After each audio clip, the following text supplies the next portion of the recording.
បាទសួស្តីបងប្អូនសិស្សានុសិស្សថ្នាក់ទី9ទាំងអស់គ្នាបាទស្វាគមន៍មកកាន់ការរៀនពីចម្ងាយតាមរយៈ Channel YouTube របស់លោកគ្រូពី Channel YouTube របស់លោកគ្រូថ្ងៃនេះដែរសូមជូនវិញ្ញាសាត្រៀមប្រឡង Diploma ថ្នាក់ទី9បាទចឹងថ្ងៃនេះគឺលោកគ្រូនឹងកែវិញ្ញាសាប្រឡងមធ្យមសិក្សាបឋមភូមិដែលយើងហៅកាត់ថា Diploma ជូនដល់បងប្អូនសិស្សានុសិស្សទាំងអស់គ្នាដើម្បីស្រាវជ្រាវបន្ថែមបាទសម្រាប់វិញ្ញាសាទី1ដែលលោកគ្រូកែដល់ពេលនេះលោកគ្រូសូមយកវិញ្ញាសាដែលធ្លាប់ប្រឡងចេញនៅខេត្តកំពតបាទអញ្ចឹងខេត្តកំពតកាលពីឆ្នាំ2015 2014គឺធ្វើរួមអញ្ចឹងមួយខេត្តតែមួយវិញ្ញាសាទេប៉ុន្តែក្រោយពីឆ្នាំ2015ទៅមក2016នេះប្រហែលជាអាចធ្វើរៀងៗខ្លួនវិញអញ្ចឹងវិញ្ញាសានេះគឺជាវិញ្ញាសាឆ្នាំ2015ដែលលោកគ្រូយកមកបាទដើម្បីចែករំលែកដល់បងប្អូនសិស្សានុសិស្សទាំងអស់គ្នាបាទអញ្ចឹងយើងមើលខ្លឹមសារទាំងស្រុងនៃវិញ្ញាសាយើងនៅក្នុងវិញ្ញាសាគឺចេញបាទលេខ1រ៉ូម៉ាំងគឺ3បន្ទុកចូលគូសសញ្ញាថិចក្នុងប្រអប់ចម្លើយដែលត្រឹមត្រូវបាទមានលេខ1លេខ2លេខ3អញ្ចឹងមានន័យថា1គឺ1បន្ទុកបាទសម្រាប់លេខ2គឺ4បន្ទុកគូផ្គងគឺមាន A ហើយ B ហើយអូនទៅសេចម្លើយនៅកន្លែង C នេះនៅកន្លែងចម្លើយនេះបាទគឺ1បន្ទុកអញ្ចឹងទាំងអស់គឺ4បន្ទុកអូខេហើយរ៉ូម៉ាំងធំលេខ3នេះគឺ4បន្ទុកគឺបំពេញល្បះ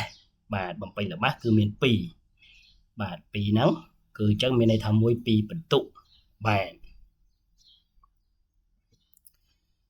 ចំណែកចំណុចលេខ4គឺ24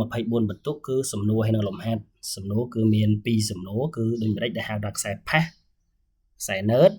4បន្ទុកទី2តើដែនម៉ាញេទិកស្ថិតក្នុងកណ្ដាលនៃសូលេនីអ៊ីតមានរាងដូចម្ដេចជាដែនអ្វី3បន្ទុកហើយមានលំហាត់3ទៀតនេះគឺជាខ្លឹមសារលំហាត់ទាំងស្រុងបាទនេះបាទអញ្ចឹងដើម្បីកុំឲ្យខាតពេលយូរលោកគ្រូនឹងចូលទៅដល់អត្រាកំណែតែម្ដងបាទចំពោះអត្រាកំណែបាទទី1នេះបាទអញ្ចឹងគេឲ្យយើងគូសញ្ញាថេសនៅក្នុងប្រអប់ចម្លើយដែលត្រឹមត្រូវបាទអញ្ចឹងនៅក្នុងប្រអប់ចម្លើយទាំង4នេះអូនគូបានតែមួយទេបាទហើយគូបានតែម្ដងទេណាហាមគូ2ដងឬក៏លុបឧទាហរណ៍អូនគូកហើយអូនលុបចោលអូនយកខវិញអាហ្នឹងក៏អត់បានបន្ទុកដែរពួកយើងខុសហើយណាបាទអញ្ចឹងតិចតែម្ដងទេនៅលើប្រអប់ទាំង4បាទលេខ1តើគេប្រើវិធានអ្វីដើម្បីកំណត់ខ្សែកម្លាំងម៉ាញេទិកនៃចរន្តត្រង់បាទកវិធានចង្អុលដៃខវិធានមេដៃកវិធានដៃឆ្វេងខវិធានដៃស្ដាំបាទអញ្ចឹងដើម្បីកំណត់ទិសដៅខ្សែដែនម៉ាញេទិកនៃចរន្តត្រង់គឺគេប្រើវិធានហើយតើវិធានមួយណាបាទអញ្ចឹងលោកគ្រូសូមបញ្ជាក់នៅក្នុងខ្លឹមសារមេរៀនដើម្បីកំណត់ខ្សែកម្លាំងម៉ាញេទិកនៃចរន្តត្រង់គឺគេប្រើវិធានបាទវិធានកណ្ដាប់ដៃស្ដាំបាទអាហ្នឹងនៅក្នុងសភៅនៅក្នុងនេះគេអត់មានដាក់វិធានកណ្ដាប់ដៃស្ដាំទេប៉ុន្តែយើងឃើញពាក្យនេះវិធានដៃស្ដាំអញ្ចឹងយើងសន្មតថាវាដូចគ្នាអញ្ចឹងចម្លើយដែលយើងដែលត្រឹមត្រូវគឺយើងយកមួយនេះបាទចូលទៅដល់ទី2ត្រង់ស្វូ1ជាសួកវ៉ុលទ័រកាលណាផលធៀបបាទអញ្ចឹងយើងដឹងថាសួកវ៉ុលទ័រគឺមានផលធៀបធំជាង1ផលធៀបបំលែងវាបាទអញ្ចឹងចម្លើយដែលត្រឹមត្រូវគឺ NS លើ NP ធំជាង1បាទធំជាង1សួកហើយបើធំជាង1គេហៅឈ្មោះថាសួកវ៉ុលទ័រទី3បាទទី3ដើម្បីបំបែកពណ៌នៃពន្លឺសគេត្រូវប្រើកញ្ចក់ប្លង់ឡង់ទីបង្រួមព្រីសឡង់ទីពង្រីកបាទអញ្ចឹងចម្លើយដែលត្រឹមត្រូវគឺព្រីស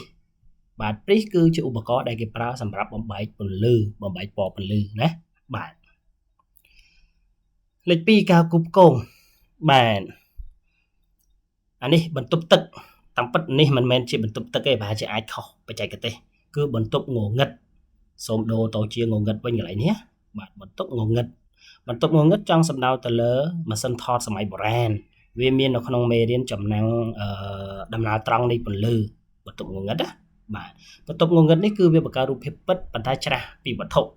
បាទរូបភាពពិតច្រាស់ពីវត្ថុជាបន្ទប់ងងឹតបាទចំពោះកញ្ចក់ប្លង់នេះគឺបង្កើតរូបភាពមិនពិតកញ្ចក់ដែលយើងឆ្លោះមុខរាល់ថ្ងៃហ្នឹងគេហៅឈ្មោះកញ្ចក់ប្លង់ហើយចំពោះកញ្ចក់ sphere part គឺវាបង្កើតរូបភាពមិនពិតដូចគ្នា sphere part បាទអូ sorry sphere part អាចពិតអាចមិនពិតអញ្ចឹងមានន័យថាវាមានពីរករណី sphere part ប្រភពពន្លឺសបនិមិត្តបាទជាប្រភពពន្លឺដែលយើងជាអ្នកបង្កើតឥឡូវនេះយើងមើលចំណុច B រូបភាពមិនពិតបាទអញ្ចឹងកញ្ចក់ប្លង់គឺផ្ដល់រូបភាពមិនពិតអញ្ចឹងកន្លែងលេខ2នេះយើងយកអក្សរកបាទអញ្ចឹងកន្លែងលេខ2យើងពេញកបាទបន្ទប់ងងឹតគឺផ្ដល់រូបភាពពិតបាទយើងមើលអាណារូបភាពពិតអាហ្នឹងណាបាទនេះរូបភាពពិតអញ្ចឹងមួយយើងយកងចំពោះកញ្ចក់ sphere part ជាប្រភេទកញ្ចក់ sphere ដែលអាចផ្ដល់រូបភាពពិតផងមិនពិតផងអញ្ចឹងយើងយកគោនេះចុងក្រោយប្រភពពន្លឺសបនិមិត្តគឺ7ណាបាទអញ្ចឹងយើងយកលេខ4គឺយើងយកខនេះបាទនេះជាចម្លើយគូផ្គុំចូលមកដល់ចំណុចលេខ3បាទគឺការបំពេញចន្លោះបាទអញ្ចឹងក្នុងការបំពេញចន្លោះនេះគឺយើងត្រូវចេះមេរៀនខ្លះបើយើងអត់ចេះមេរៀនទេយើងពេញអត់បានទេបាទលេខ1ក្នុងការលើកដាក់របស់ធ្ងន់គេប្រើបាទអញ្ចឹងកន្លែងនេះអូនត្រូវបំពេញបាទគឺយើងបំពេញរកបាទអញ្ចឹងកន្លែងសំណួរទី1នេះយើងបំពេញថារកបាទអញ្ចឹងយើងដឹងថារកគឺជាប្រភេទម៉ាស៊ីនងាយដែលយើងប្រើប្រាស់សម្រាប់លើករបស់ធ្ងន់បាទសម្រាប់លើកក្នុងទិសឈរបាទលេខ2បំបែកកម្លាំង1ជាមួយបំបែកកម្លាំង1ជាមួយកម្លាំងផ្គុំ2គឺជំនួសចុចនោះដោយកម្លាំង2ដែលផ្ដល់ផលដូចគ្នាបាទអញ្ចឹងកន្លែងនេះយើងបំពេញថាជំនួសកម្លាំងទល់បាទយើងបំពេញថាកម្លាំងទល់មានន័យថាកម្លាំង1នោះបាទយើងបំពេញថាកម្លាំងទល់បាទនេះយើងបំពេញថាកម្លាំងទល់បាទនោះដោយកម្លាំង2ដែលផ្ដល់ផលស្មើគ្នាបាទអូខេតាយើងបន្តទៅទៀតបាទផ្នែកសំណួរហើយនឹងលំហាត់យើងមើលសំណួរទី1ដូចមិនដែលហៅថាខ្សែផាសខ្សែណឺតបាទអញ្ចឹងយើងដឹងថាខ្សែអគ្គិសនីដែលចេញពីបកគោលអគ្គិសនីមកគឺមាន2ខ្សែណាគឺខ្សែផាសហើយខ្សែណឺតបាទអញ្ចឹងគេសួរថាដូចម្ដេចដែលហៅថាខ្សែផាសដូចម្ដេចដែលហៅថាខ្សែណឺតបាទចម្លើយខ្សែផាសគឺជាខ្សែដែលមានចរន្តឆ្លងកាត់និងមានប៉ូតុងខ្យល់ខ្ពស់ខ្សែណឺតជាខ្សែដែលមានចរន្តឆ្លងកាត់ដែរតែមានប៉ូតុងខ្យល់ទាបបាទចំពោះសំណួរទី2គេសួរថាតើដែនម៉ាញេទិកស្ថិតក្នុងតំបន់កណ្ដាលនៃសូលេនីអ៊ីតមានរាងដូចម្ដេចជាដែនអ្វីបាទសំណួរនេះគឺមួយសំណួរប៉ុន្តែសួរ2តង់បាទអញ្ចឹងយើងមើលចម្លើយទាំងអស់គ្នាដែនម៉ាញេទិកស្ថិតនៅតំបន់កណ្ដាលនៃសូលេនីអ៊ីតមានរាងជាបន្ទាត់ស្របនឹងអនៃសូលេនីអ៊ីតហើយជាដែនឯកសណ្ឋានបាទអញ្ចឹងម៉ាញេទិកគេទៅសេអក្សរកវិញឥឡូវកាលមុនគេសេអក្សរចឥឡូវគេទៅសេអក្សរកវិញហើយបាទអញ្ចឹងយើងទៅសេអក្សរដែលត្រឹមត្រូវគឺកណាបាទប៉ុន្តែបើច្រឡំចក៏មិនអីដែរណាបាទបានលើសភៅថ្មីលោកគ្រូគាត់បញ្ជាក់ថាសភៅថ្មីគេទៅសេអក្សរកវិញហើយបាទតោះយើងបន្តទៅវិញ្ញាសាយើងទៀតបាទលេខ3បាទលេខ3ជាប្រភេទលំហាត់ដែលមាន4បន្ទុកបាទលំហាត់របស់យើងគឺជាប្រភេទលំហាត់ដែលគេឲ្យយើងគណនាម៉ម៉ង់នៃកម្លាំងបាទយើងមើលប្រធានទៅបាទលំហាត់នេះមិនធំអីប្រហែលទេគឺតាមរូបមន្តត្រង់ភ្លឹងបាទដើម្បីរឹតប៊ូឡុងគេប្រើសោមួយដែលមានប្រវែង OA ស្មើ 0.2 ម៉ែត្រ កម្លាំងដែលត្រូវបញ្ចេញនៅត្រង់ A មានអង្គតង់ស៊ីតេ10 Newton បាទអញ្ចឹងមានន័យថាលំហាត់នេះគេប្រាប់ S ស្មើ10 Newton ហើយប្រាប់ D ស្មើ OA ស្មើ 0.2 ម៉ែត្រហើយគេឲ្យយើងគណនា moment បាទអញ្ចឹងដើម្បីគណនារូប moment គឺយើងប្រើតាមរូបមន្តតែម្ដងគឺ M ស្មើ S គុណ D បាទ S នេះគឺតំណាងឲ្យកម្លាំងគឺ10 Newton ហើយ D របស់យើងគឺតំណាងឲ្យប្រវែងដៃខ្នោះបាទដែលជាប្រវែងដងសោយើងនេះគឺ 0.2 ម៉ែត្រអញ្ចឹងຂະຫນាតវាត្រឹមត្រូវហើយយើងអត់មានបំបែកទៀតទេបាទអញ្ចឹងយើងជួសលេខយកតែម្ដងនាំឲ្យយើងបាន M ស្មើ10គុណឲ្យ 0.2 អញ្ចឹងស្មើ 2 Newton ម៉ែត្របាទអញ្ចឹងដូចនេះលំហាត់របស់យើងគឺស្មើស្មើ 2 Newton ម៉ែត្របាទ4បន្ទុកបាទ4បន្ទុកណាបាទអូខេយើងបន្តទៅលំហាត់លេខ4លំហាត់លេខ4គេថាគេដាក់វត្ថុពន្លឺមួយនៅចម្ងាយ10សង់ទីម៉ែត្រពីមុខឡង់ទីបង្រួមមួយរូបភាពដែលផ្ដល់ដោយឡង់ទីមានចម្ងាយ14សង់ទីម៉ែត្របន្ទាប់មកគេឲ្យយើងគណនាចម្ងាយគំនុំបាទអញ្ចឹងលំហាត់នេះថាស្រួលក៏ថាបានពិបាកក៏ថាបានដែរដោយសារអីលំហាត់នេះគេអត់មានបញ្ជាក់ថារូបភាពដែលទទួលបានជារូបភាពពិតឬក៏មិនពិត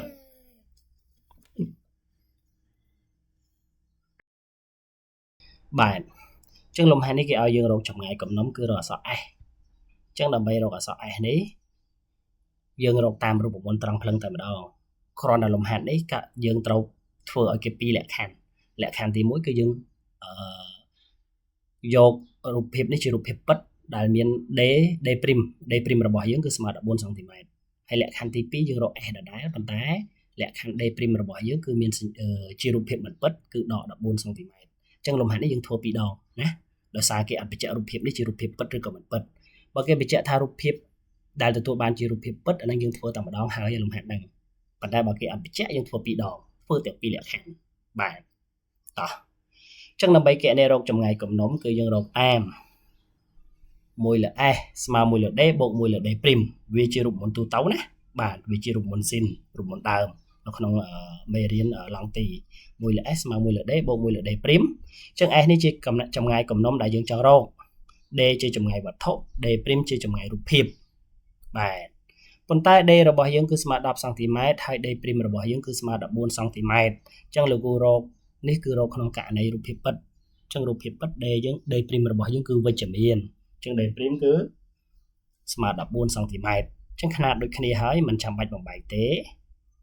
នាំមកយើងបាន S 1លើ S ស្មើ1លើ10បូក1លើ14យើងតម្រូវភាគបែករួមមកភាគបែករួមយើងយក140អញ្ចឹងខាងលើយើងបាន10បូកឲ្យ14គឺបាន24អញ្ចឹងយើងគុណខ្វែងដើម្បីរក S វិញអញ្ចឹងនាំមក S របស់យើងគឺស្មើ140ចែកឲ្យ24អញ្ចឹងចម្លើយគឺឃើញ 5.8 សង់ទីម៉ែត្រ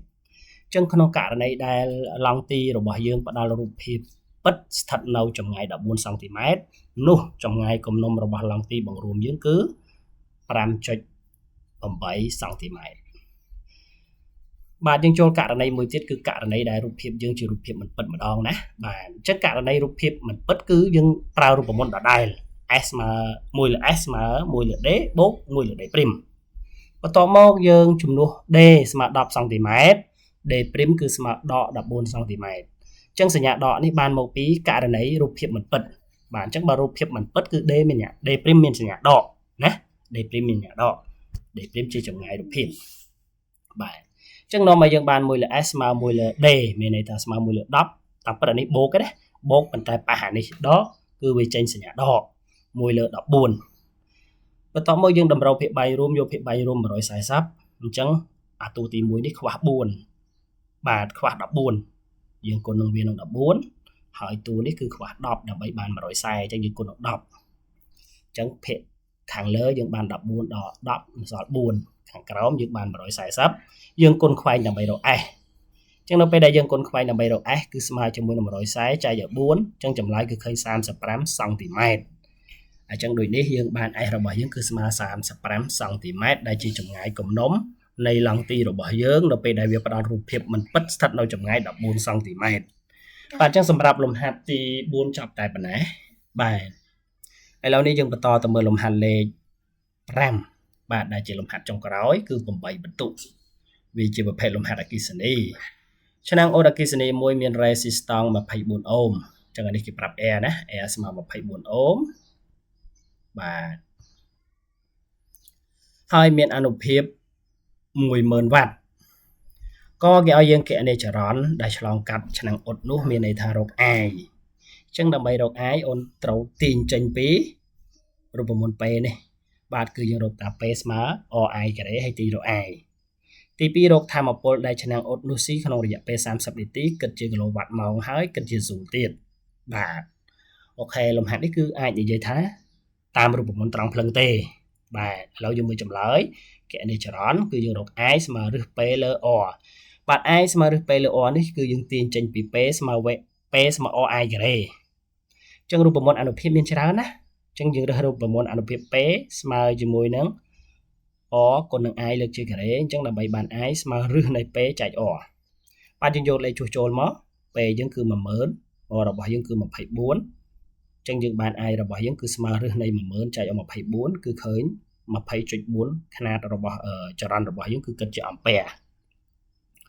បាទឥឡូវយើងមើលខម្ដងបាទខគេឲ្យយើងគណនារកធម្មពលអគ្គិសនីដែលឆ្នាំងអ៊ុតស៊ីអញ្ចឹងមានន័យថាវារកគឺស្មើ PT បាទ PT ជាអនុភាពគឺ10000 វ៉ាត់ស្មើជាមួយនឹង10គីឡូល្ងបែកវាទៅជាគីឡូវ៉ាត់T របស់យើង30នាទីល្ងបែកវាទៅជាម៉ោងយើងចែកនឹង60មកបាន 0.5 ម៉ោងអញ្ចឹងនាំឲ្យយើងបានរបស់យើងគឺស្មើ10គុណនឹង 0.5 អញ្ចឹងស្មើ5គីឡូវ៉ាត់ម៉ោងយើងគិតទៅជា zone មួយទៀតមកគឺយើងយកគីឡូវ៉ាត់ម៉ោងគុណនឹង 36.05 បាទអញ្ចឹងរបស់យើងគិតជា joule ត្រូវនឹង18លាន joule បាទអូខេលំហាត់វិញ្ញាសាទី1ចាប់ត្រឹមនេះបាទអរគុណច្រើនដែលបានមើលពីដើមរហូតដល់ចប់ហើយរាល់ចម្ងល់បងប្អូនអាច comment សួរបានហើយចំពោះការខុសឆ្គងត្រង់ណាដោយអចេតនាបាទសូមអភ័យទោសហើយវីដេអូក្រោយបងប្អូននឹងជួបលោកគ្រូនៅវិញ្ញាសាបន្ទាប់គឺវិញ្ញាសាទី2បាទនេះគឺជាវិញ្ញាសាទី2វិញ្ញាសានេះក៏ធ្លាប់ចេញប្រឡង diploma សម្រាប់ខេត្តកំពតបាទកាលពីឆ្នាំ2014បាទគឺគេចេញរួមបាទនេះគឺជាវិញ្ញាសាដែលលោកគ្រូយកមកចែករំលែកហើយជួបគ្នានៅវីដេអូទី2ដែលជាវីដេអូចម្លើយរបស់វិញ្ញាសានេះបាទពេលនេះអរគុណទាំងអស់គ្នាបាយបាយ